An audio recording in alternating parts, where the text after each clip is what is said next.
আমরা এখন দিঘ রাজবাড়িতে এসে উপস্থিত হয়েছি। দিঘের রাজবাড়ি আপনাদেরকে দর্শন করাবো।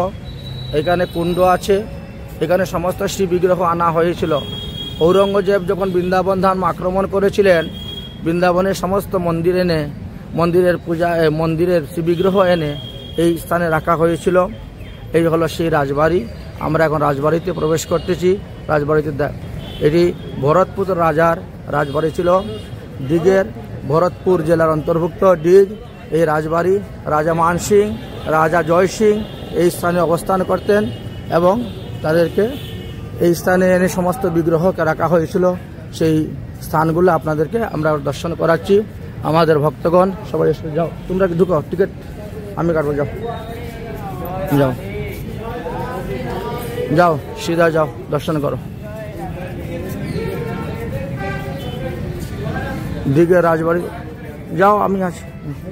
দিঘের রাজবাড়ি দর্শন করো। হ্যাঁ, मैं कर रहा हूँ। আমাদের ভক্তগণ সবাই এখন দিঘ রাজবাড়িতে এসে উপস্থিত হয়েছেন। ঔরঙ্গজেব যখন বৃন্দাবন আক্রমণ করেছিল, তখন বৃন্দাবনের সমস্ত শ্রী বিগ্রহকে এনে এই স্থানে সুরক্ষিতভাবে রাখা হয়েছিল, যাতে যবনেরা শ্রী বিগ্রহ স্পর্শ করতে পারে না, এই জন্য আনা হয়েছিল। এই হলো সেই দিঘের রাজবাড়ি। রাজা মান সিং, রাজা জয় সিং এখানে অবস্থান করেছিলেন। ওর পাশেই আছে কিল্লা এবং দুর্গ আছে, যেখান থেকে চারদিকে 4টি কামান ফিরিং করা হয়েছিল, যে যেদিক থেকে আসুক না কেন তাদেরকে উড়িয়ে দেওয়া হবে। এই জন্য আজ পর্যন্ত ওই দিঘের কিল্লাতে 4টি কামান তৈরি করা আছে, রাখা আছে। পূর্ব, পশ্চিম, উত্তর, দক্ষিণ চারদিকে 4টি বিমান রাখা আছে। এই যে সামনে মন্দির দেখতে পাচ্ছেন, এই মন্দিরে সমস্ত বিগ্রহকে এনে রাখা হয়েছিল। এই হলো সেই দিঘের রাজবাড়ি। আমরা রাজবাড়ি দর্শন করাচ্ছি।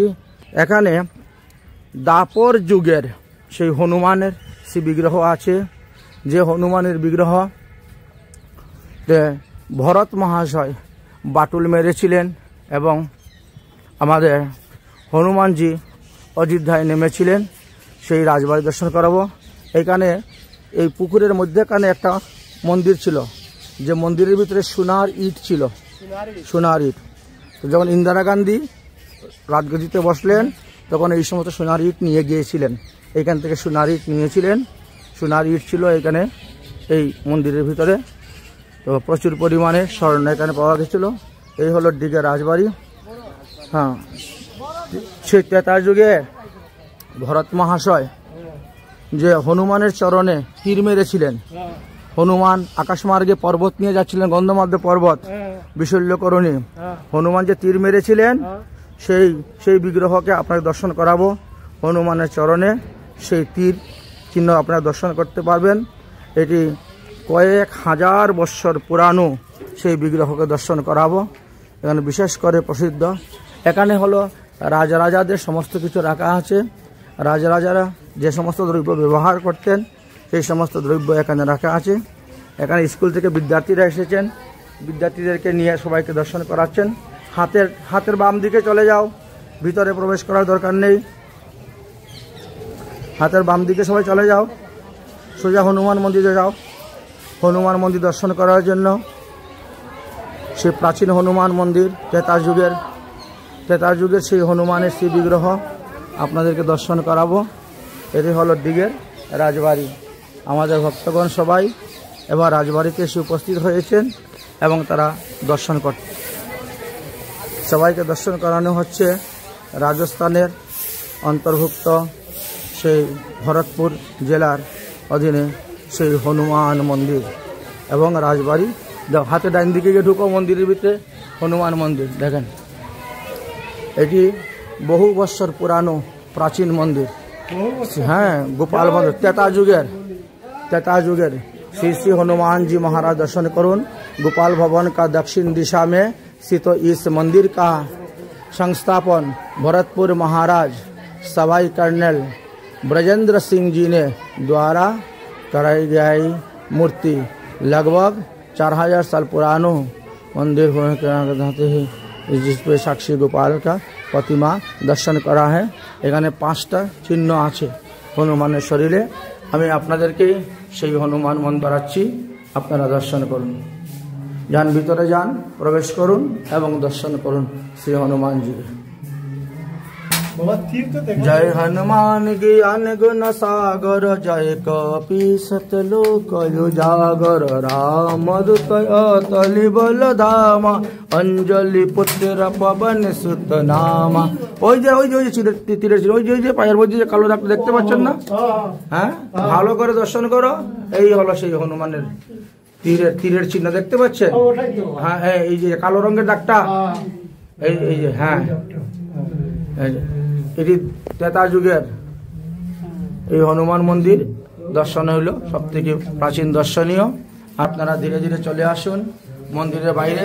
যারা দর্শন হয়ে গেছে প্রণাম করুন, প্রণাম করে হনুমান চালিসা পাঠ করুন, হনুমান চালিসা পাঠ করুন, হনুমানজিকে দর্শন করুন, হনুমানের শ্রী বিগ্রহ দর্শন করুন।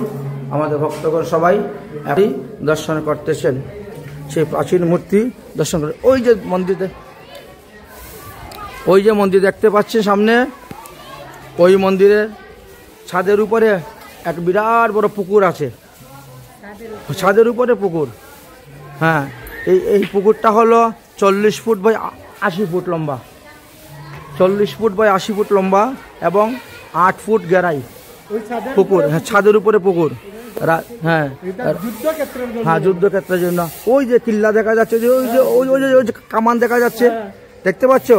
দুই গাছের মধ্যে দিয়ে যে কামান দেখা যাচ্ছে, এই হলো সেই কামান।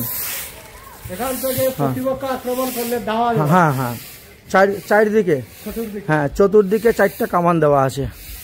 এই হলো দিঘের রাজবাড়ি। এখনকার ছাদ একটু খারাপ হয়ে গেছে বলে ছাদে উঠতে দেওয়া হয় না। ওই যে দরজা, ওই দরজা দিয়ে ছাদে উঠলে পরে দেখবেন 40 ফুট বাই 80 ফুট লম্বা এক পুকুর আছে মন্দির, এই বিল্ডিং এর ছাদের উপরে বিশাল বড় পুকুর।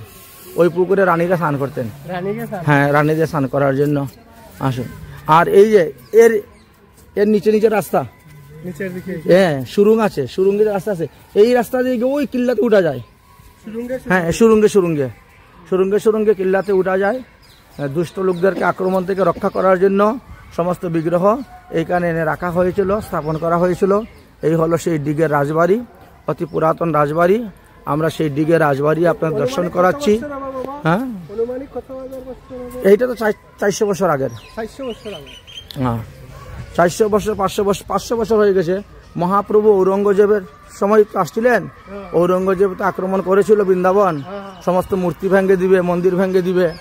এই জন্য ভগবান শ্রীমূর্তি সুরক্ষিত করার জন্য, রাখার জন্য এইখানে এনে রাখা হয়েছিল সমস্ত বিগ্রহগুলাকে।